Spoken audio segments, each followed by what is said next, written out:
जय हिंद साथियों, नमस्कार। मैं हूं पवन कुमार शर्मा। स्वागत करता हूं आप सभी का आपके अपने YouTube चैनल तनिषा क्लासेस के ऊपर। दोस्तों, आज हम लोग चर्चा कर रहे हैं राजस्थान की चित्रकला, और इससे पहले हम लोग लगभग 4 या 5 पार्ट पढ़ चुके हैं दोस्तों चित्रकला से संबंधित।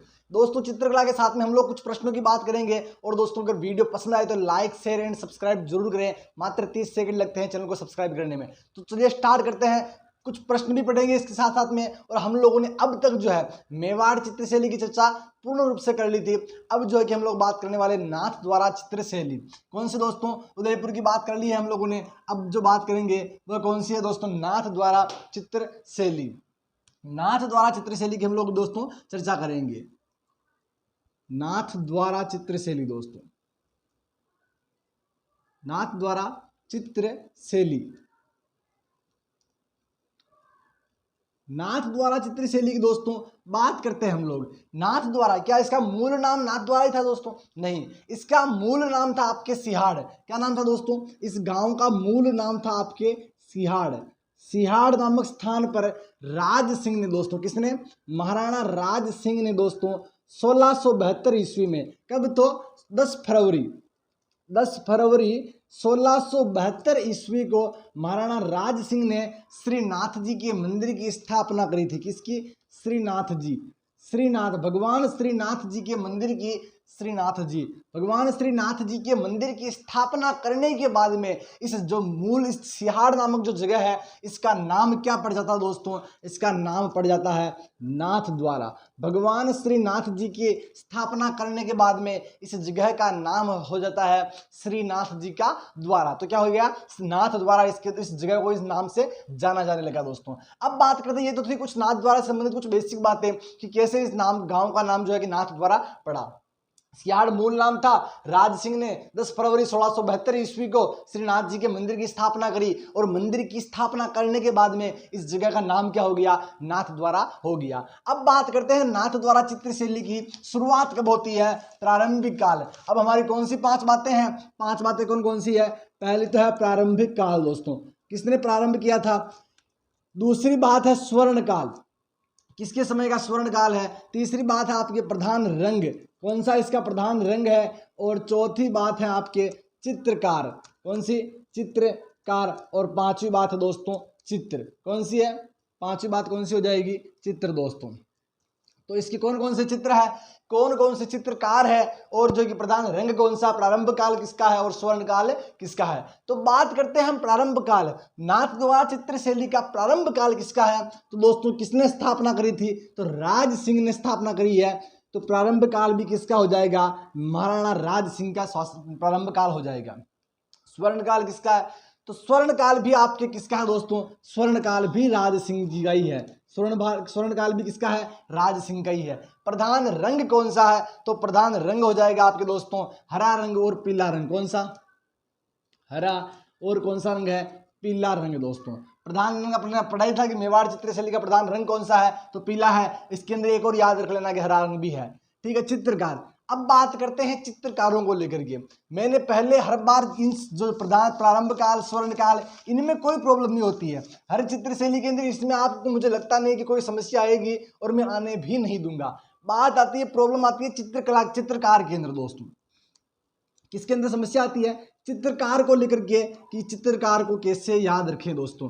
तो इसके कौन कौन से चित्रकार है? होता क्या है, इसको एक ट्रिक से हम याद रखेंगे एक बात से, कि होता क्या है कि नर यानी मनुष्य, नरों के ऊपर जब समस्या आती है तो नारायण अवतार, देव कृष्ण के रूप में नारायण अवतार लेते हैं, और अवतार लेने के बाद में उनको चतुर्भुज रूप में पूजा गया।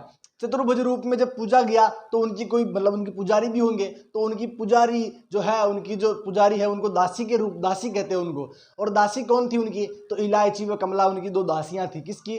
चतुर्भुज भगवान की। चतुर्भुज भगवान ने किस नाम से अवतार लिया था? तो वो लिया था आपके देव कृष्ण। किसने? नारायण ने। क्यों लिया था? तो नरों के ऊपर समस्या आई। नर मतलब मनुष्य के, नर यानी पुरुषों के ऊपर समस्या आई। तो इसको कैसे याद रखेंगे हम चित्रों को? तो जब नरों के ऊपर समस्या आई तो नरोत्तम, क्या हो जाएगा इससे? नरोत्तम चित्रकार। ठीक है। नरों के ऊपर जब समस्या आई तो किसने अवतार लिया?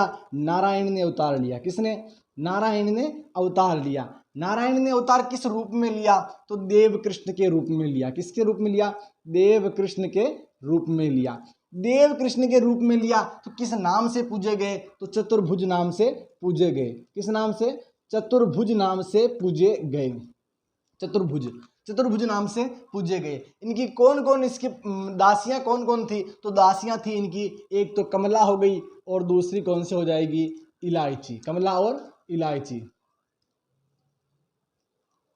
कमला और इलायची। इस ट्रिक से आप, ये ट्रिक नहीं दोस्तों, एक बात, एक सिंपल एक वे में समझ लीजिए इस बात को।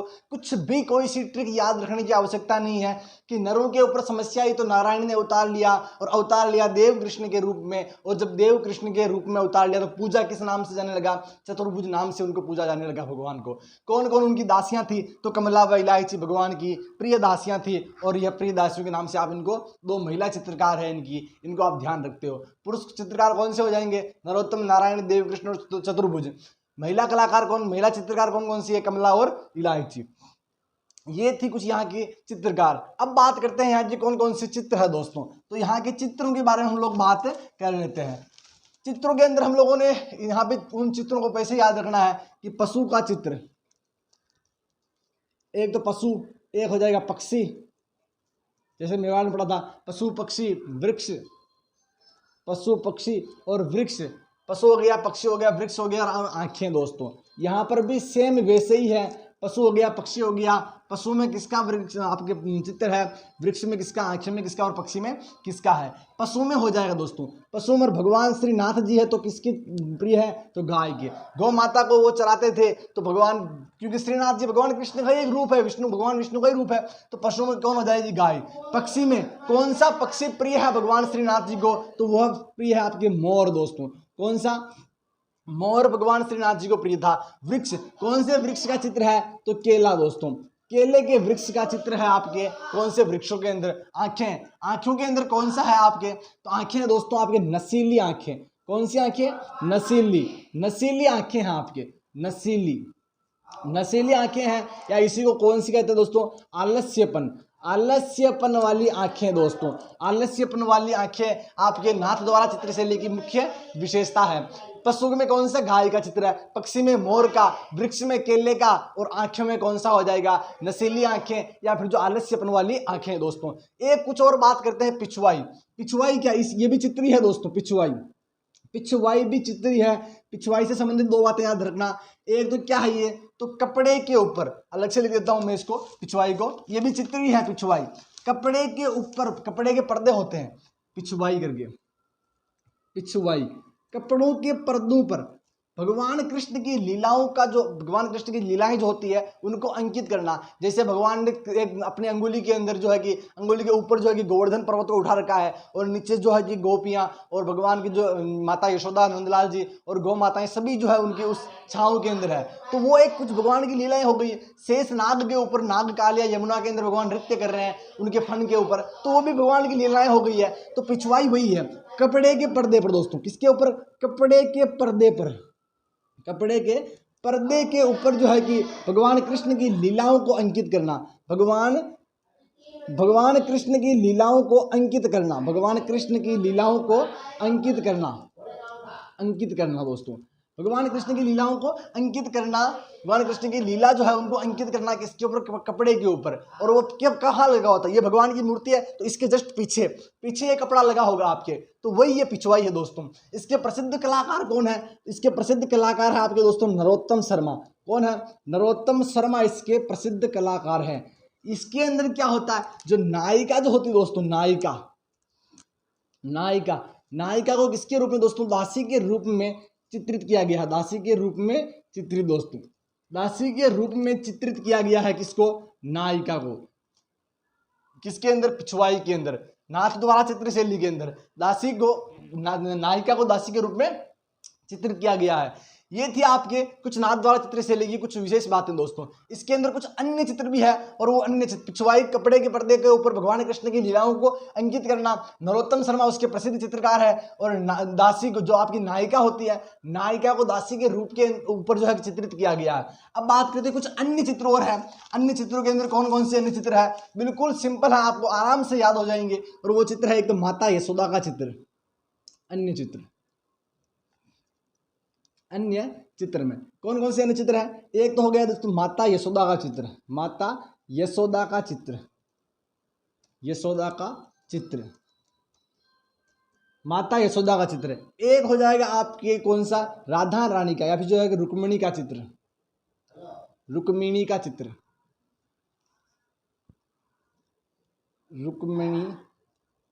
रुक्मिणी का चित्र दोस्तों।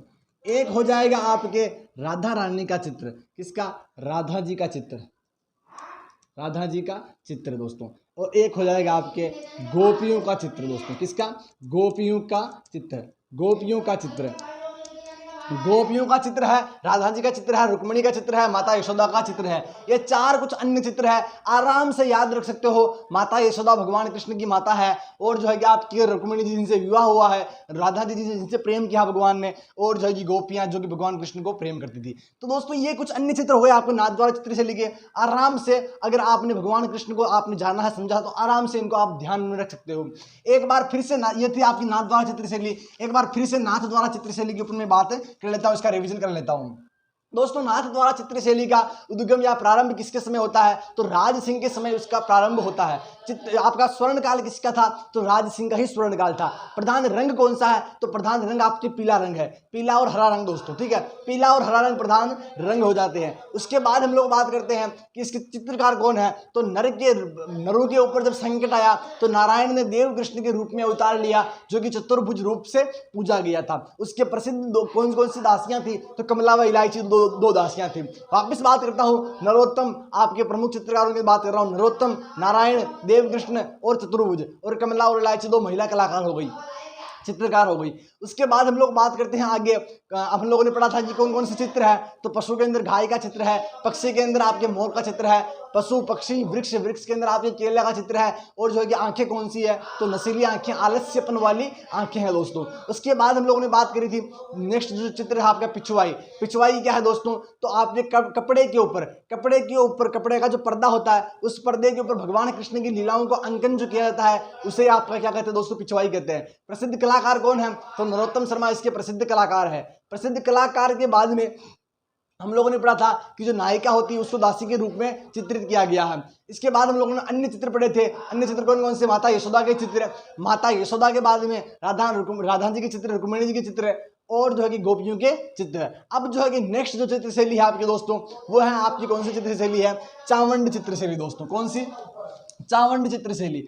चावंड चित्र शैली के अब जो है नेक्स्ट 3rd नंबर पे मेवाड़ की जो चित्र शैलियां हैं, मेवाड़ स्कूल ऑफ पेंटिंग की जो तीसरी जो चित्र शैली है, वह कौन सी, आपके चावंड चित्र शैली दोस्तों। कौन सी है, चावंड चित्र शैली। चावंड चित्र शैली की हम लोग जो है चर्चा करने वाले हैं। चावंड चित्र शैली की पहले बेसिक बातें कर लेते हैं हम लोग दोस्तों चावंड के बारे में। चावंड वह है जो मेवाड़ की राजधानी थी, और जिसको बनाने वाले थे मेवाड़ के महाराणा प्रताप। ये वही महाराणा प्रताप जिन्होंने अपनी राजधानी बनाई थी दोस्तों। चावंड से संबंधित कई बार परीक्षा में प्रश्न पूछे गए हैं कि चावंड को मेवाड़ राज्य की राजधानी चावंड कितने वर्ष तक रहा। ऑप्शन है दोस्तों 10 वर्ष, 12 वर्ष, 28 वर्ष, और जो है कि दोस्तों 30 वर्ष। ऑप्शन कौन कौन से है कि चावंड जो है मेवाड़ राज्य की राजधानी कितने वर्ष तक रहा था दोस्तों। ऑप्शन कौन कौन से, 10, 12, 28 और जो है कि आपका 30 है। तो क्या कौन सा इसका सही आंसर हो जाएगा, तो दोस्तों इसका सही आंसर क्या हो जाएगा, 30 वर्ष और 28। अगर 28 और 30 दोनों ही ऑप्शन हो तो 30 वर्ष करना है, और अगर 28 आ जाए 30 ना आए तो 28 भी कर सकते हो आप दोस्तों, ठीक है। अगर लेकिन आपको क्या करना है, अगर दोनों ही ऑप्शन में हो, 28 और 30 दोनों ही ऑप्शन में हो, तो 30 पे ओके करना है, और अगर 28 हो, केवल 28 हो, तो केवल 28 पे ही करना है, ठीक है दोस्तों। तो अब बात करते हैं कि 10 वर्ष, 10 तो बिल्कुल कुछ भी नहीं है। 12 वर्ष क्या है, तो महाराणा प्रताप दोस्तों, महाराणा प्रताप का जो शासनकाल था दोस्तों, प्रताप का शासनकाल रहा था, उस समय चावंड जो है आपकी 12 वर्ष तक, महज 12 वर्ष तक ही प्रताप के समय चावंड राजधानी थी दोस्तों। उसके बाद जब प्रताप का स्वर्गवास हो जाता है, वीर गति प्राप्त दोस्तों स्वर्गवास हो जाता है, उसके बाद मेवाड़ के अन्य राजाओं ने वहां उसको राजधानी बना के रखा था दोस्तों, ठीक है। उसके बाद जब अमर सिंह ने संधि कर ली थी मुगलों से, तो अपने वापस चित्तौड़ मिल गया था। तो जब तक चित्तौड़ नहीं मिला था तब तक 30 वर्ष तक आपके जो मेवाड़ राज्य की राजधानी चावंड रहा था, ठीक है दोस्तों। तो ये थे आपके चावंड से संबंधित कुछ आपकी जो है कुछ बेसिक बातें। अब बात करने वाले चावंड चित्रशैली के बारे में। चावंड चित्रशैली की वही 5 बातें हैं। प्रारंभ काल, कौन सा प्रारंभ काल है, फिर जो है कि स्वर्ण काल, स्वर्ण काल किसका है, उसके बाद हम लोग प्रधान रंग की बात करेंगे, प्रधान रंग और कुछ चित्रकार, प्रधान रंग और चित्रकार, और फिर जो है कि चित्र, बाद में बात करेंगे चित्र। ये 5 बातें, हर एक चित्र शैली से संबंधित 5 बातें हैं, और इनसे कुछ हम प्रश्नों के भी साथ में चर्चा कर रहे हैं कैसे इनसे संबंधित प्रश्न आ सकते हैं। बात करते हैं प्रारंभ, प्रारंभ कब हुआ था, तो मेवाड़ महाराणा प्रताप के समय इसका प्रारंभ हुआ था दोस्तों। महाराणा प्रताप के समय प्रारंभ होता है महाराणा प्रताप। इसका स्वर्ण काल कब होता है, तो इसका स्वर्ण काल कब आता है, तो वीर राजा का वीर पुत्र मेवाड़ के महाराणा अमर सिंह के समय, अमर सिंह के समय इसका स्वर्ण काल होता दोस्तों। अमर सिंह के टाइम, क्योंकि अमर सिंह के टाइम ही स्वर्ण काल आएगा, क्योंकि मेरा महाराणा प्रताप तो अकबर से लोहा लेते लेते ही अपनी वीरगति को प्राप्त हो गए थे। तो महाराणा प्रताप को तो आपकी चित्रकला को आगे बढ़ाने का अवसर मिला नहीं, प्रारंभ तो कर दिया था, लेकिन आगे किसने बढ़ाया था, स्वर्ण काल किसके समय आया था, अमर सिंह के प्रथम के समय आया था। प्रधान रंग कौन सा दोस्तों, तो अब बात करते हैं प्रधान रंग। आपकी चावंड चित्र शैली है दोस्तों, इसका प्रधान रंग कौन सा हो जाएगा, तो ऑप्शन में है दोस्तों पीला, हरा, नीला, कौन सा, तो इसका रंग कौन सा, हमने पहले भी पढ़ा था कि मेवाड़ चित्र शैली का प्रधान रंग ही पीला ही है दोस्तों। कौन सा है, प्रधान रंग पीला हो जाएगा। चित्रकार, चित्रकार कौन कौन से है, तो इस चित्र शैली के अंदर चित्रकार एक ही है दोस्तों, और उसका नाम कौन सा है, नसीरुद्दीन। कौन है, नसीरुद्दीन, नसीरुद्दीन, या फिर जो आजकल की किताबों के अंदर मिल जाएगा निसारदीन दोस्तों। क्या आ जाएगा, निसारदीन।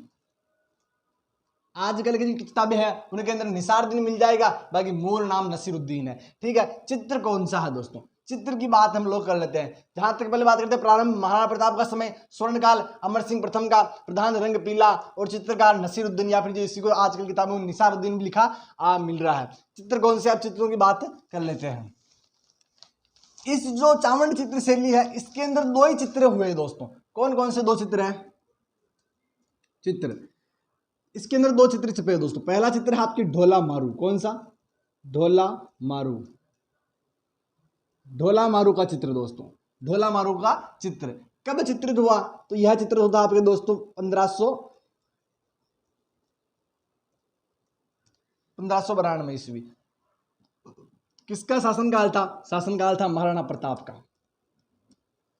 महाराणा प्रताप के शासनकाल के अंदर यह चित्र बना ढोला मारू 1592 ईस्वी के अंदर, और इसके चित्रकार कौन है, तो चित्रकार कौन हो जाएंगे आपके निसारदीन। कौन हो जाएंगे, निसारदीन, या जो है कि नसीरुद्दीन दोस्तों। निसारदीन या नसीरुद्दीन, इसका जो चित्रकार है वही एक ही है, जो है ये आपके चित्रकार हो जाएंगे। ढोला मारू 1592 ईस्वी के अंदर महाराणा प्रताप के शासनकाल में, नसीरुद्दीन निसारदीन इसके चित्रकार हो जाएंगे। दूसरा चित्र है आपका, पहला चित्र ये हो गया, दूसरा कौन सा चित्र है, दूसरा है दोस्तों रागमाला सेठ। कौन सा, रागमाला सेठ, रागमाला सेठ दोस्तों। यह कब चित्रित हुआ, यह चित्रित हुआ 1605 ईस्वी के अंदर। 1605 ईस्वी के अंदर आपके अमर सिंह के शासनकाल में, किसके शासनकाल में, अमर सिंह के शासनकाल में दोस्तों। अमर सिंह के शासनकाल में यह चित्रित होता है 1605। कौन है इसके चित्रकार, तो इसके चित्रकार भी कौन हो जाएंगे आपके निसारदीन। निसारदीन इसके चित्रकार हो जाएंगे।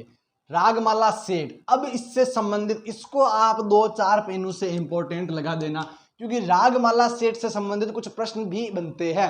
रागमाला सेठ से कैसे प्रश्न बनेगा, अब वो बात करते हैं। रागमाला चित्र सेठ जो है यह आपकी 3 चित्र शैलियों के अंदर चित्रित है दोस्तों। कौन कौन सी, एक तो है आपकी कोटा, किसके अंदर, एक तो हो जाएगा कोटा, एक है आपका मारवाड़ या जो है कि जोधपुर, मारवाड़ जो है कि जोधपुर, मारवाड़ या जोधपुर, और एक आपका कौन सा है, चावंड चित्र शैली। अब बात करते हैं कि इसका प्रश्न कैसे आएगा। प्रश्न आया, मान के चलो कि रागमाला चित्र सेठ, रागमाला सेठ जो है कौन सी चित्र शैली से संबंधित चित्र है, प्रश्न आपके सामने ये आया। और ऑप्शन में क्या आया, ऑप्शन में आया आपके सामने कोटा चित्र शैली, जोधपुर चित्र शैली, चावंड चित्रशैली या जो है कि आपकी उदयपुर चित्रशैली। तो इसका सही आंसर क्या हो जाएगा? आप कंफ्यूज हो जाओगे, क्योंकि आगे हम पढ़ेंगे कोटा चित्रशैली के अंदर भी रागमाला सेट है, जोधपुर चित्रशैली के अंदर भी रागमाला सेट है, और ये चावंड चित्रशैली के अंदर भी रागमाला सेट है। तो इसका प्रश्न जो है ऐसा कभी भी नहीं आएगा कि कौन सी चित्रशैली से संबंधित रागमाला सेट चित्र है और ऑप्शन में आपका कोटा, जोधपुर और आपका जो चावंड डाल देगा। नहीं, ऐसा नहीं डालेगा। वो प्रश्न, उसका पूछने का तरीका अलग होगा। और कैसा होगा कि वीर जी से संबंधित रागमाला चित्र, रागमाला सेट जो है कौन सी चित्रशैली से संबंधित है। प्रश्न को वापस समझिए कि वीर जी और जो है कोटा में कौन है? कोटा में है आपका दोस्तों डालू, कोटा में है डालू और जोधपुर में है वीर जी। कि वीर जी से संबंधित चित्र, ठीक है, रागमाला सेट का चित्र है कि वीर जी से संबंधित रागमाला सेट कौन सी चित्रशैली से संबंधित एक चित्र है। समझ गए बात को? ऐसा प्रश्न आएगा और ऑप्शन में फिर डालेगा जोधपुर, कोटा, चावंड या फिर कुछ भी डालो। तो आपको कौन सा ऑप्शन करना है? जोधपुर, उस पर राइट करना, जोधपुर वाले गोले को भरना है। फिर प्रश्न आ गया कि कोटा चित्रशैली का चित्र जो कि आपके रागमाला सेट चित्र है, वह आपके इसके प्रसिद्ध कलाकार कौन है? तो फिर आएगा ऑप्शन में डालू, वीर जी या जो कि निसारुद्दीन या इनमें से कोई नहीं। तो फिर आपको कौन सा ऑप्शन करना है? डालू वाला। ठीक है, डालू वाला गोले पे क्लिक करना है। ऐसे चित्र आएगा। या तो पर्टिकुलर वो किसी चित्रकला का नाम देगा, मतलब चित्रशैली का नाम देगा, या फिर उसके चित्रकार का नाम देगा। तो कुछ ना कुछ ऑप्शन में अवश्य देगा। खाली ऐसे उठा के नहीं डाल देगा कि रागमाला सेट जो है कौन सी चित्रकला से संबंधित है, ऐसा नहीं डालेगा। उसमें उसका चित्रकार भी डालेगा साथ में, या फिर चित्रशैली भी डालेगा साथ में। कुछ ना कुछ ऑप्शन में जरूर रखेगा प्रश्न के अंदर। तो इसमें आपको ध्यान रखना है, नोट लगा करके साथ में लिख लेना आप इस बात को कि रागमाला चित्र सेट जोधपुर चित्रशैली की भी एक विशेषता है। इसको अलग से लिख लेते हैं रागमाला को एक बार, फिर अच्छे से आपको समझ में भी आ जाएगा। अगर आप नोट करो तो इसमें साथ में नोट के यहीं पर नोट लगा के लिख देना रागमाला सेट के अंदर, रागमाला सेट। अपने मेवाड़ की पहले बात, चावंड की बात कर लेते हैं। चावंड में यह बना था 1605 ईस्वी के अंदर, 1605 ईस्वी के अंदर। किसके शासनकाल में? अमर सिंह के शासनकाल में, अमर सिंह के शासनकाल में। ठीक है, और चित्रकार कौन है? चित्रकार हो जाएंगे आपके निसारुद्दीन। ठीक है, दूसरा है आपका, पहला ये हो गया। सेकंड है आपका रागमाला सेट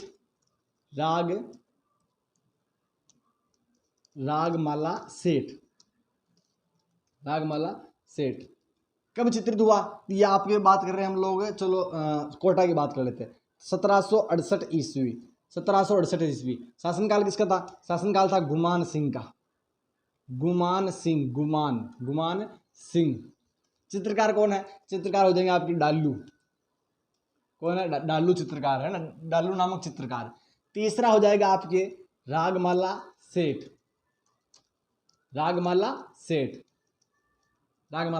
कब चित्रित है? तो 1623 ईस्वी के अंदर, 1623 ईस्वी के अंदर चित्रित है, 1623 AD के अंदर। कौन शासनकाल किसका था उस समय? तो रागमाला सेट जो जोधपुर का है, और जोधपुर के समय शासनकाल किसका था? आपके महाराजा गज सिंह प्रथम का था दोस्तों। किसका था? गज सिंह प्रथम का, महाराजा गज सिंह प्रथम दोस्तों, गज सिंह प्रथम का शासनकाल था। और वहां पर चित्रकार कौन है? तो चित्रकार आपके वीर जी विठल चंपावत। पूरा नाम है वीर जी विठल चंपावत। यह आपके रागमाला सेट की तीनों ही बातें हो गई। यहां से ऊपर तक तो आपको चावंड के अंदर लिख लेना आपको, और इससे दोनों ही दूसरा और तीसरा रागमाला सेट, इसको आप नोट लगा करके लिखिएगा, साथ में नोट लगा करके ऐड करिएगा। रागमाला चित्र सेट 1605 ईस्वी के अंदर अमर सिंह के शासनकाल में चित्रित हुआ था, निसारुद्दीन इसके चित्रकार थे। दूसरा रागमाला सेट यहां से नोट लगा करके लिख लीजिएगा कि रागमाला सेट 1768 ईस्वी के अंदर गुमान सिंह शासनकाल था और डालू। एक बार और ध्यान रखिए कि आपके गुमान सिंह कहाँ के थे दोस्तों? ये कोटा चित्रशैली से संबंधित है, और यह आपका जो है गज सिंह वाला, यह आपके किससे? जोधपुर चित्रशैली से संबंधित है दोस्तों। जोधपुर चित्रशैली से संबंधित, जोधपुर या मारवाड़ चित्रशैली से संबंधित है। और यह आपका किससे है? यह आपका चावंड दोस्तों, यह आपका चावंड चित्रशैली से, यह आपका कोटा चित्रशैली से, और यह आपका हो जाएगा किससे? जोधपुर चित्र शैली से। ठीक है, यह तीनों ही चित्र हो गए आपके रागमाला सेट, रागमाला दूसरा सेट और तीसरा सेट हो गया। तीसरा, ये तीनों ही सेट को अपने सेट कर लिया है। ठीक है दोस्तों, अब बात करेंगे हम लोग जो है रागमाला सेट के बाद में, ये कुछ चित्र हो गए रागमाला सेट और जो ढोला मारू, ढोला मारू आप ये प्रताप के शासन काल में चित्रित हुआ था, और उसके बाद में ये था आपका दूसरा रागमाला सेट। दोस्तों ये था आपका चावंड चित्र शैली, और चावंड चित्र शैली के बाद जो है कि नेक्स्ट जो है हम लोग चर्चा करेंगे देवगढ़ चित्र शैली। दोस्तों किसके ऊपर बात करेंगे, देवगढ़ चित्र शैली, इसकी चर्चा करेंगे हम लोग नेक्स्ट क्लास में। वीडियो बहुत लंबा हो जाएगा, तब तक के लिए दोस्तों मिलते हैं नेक्स्ट क्लास में। धन्यवाद। और वीडियो पसंद आए तो दोस्तों लाइक एंड शेयर जरूर करें, और अगर वीडियो अच्छा लगे तो सब्सक्राइब करना ना भूलें। मात्र 30 सेकंड लगते हैं दोस्तों। जय हिंद, जय भारत।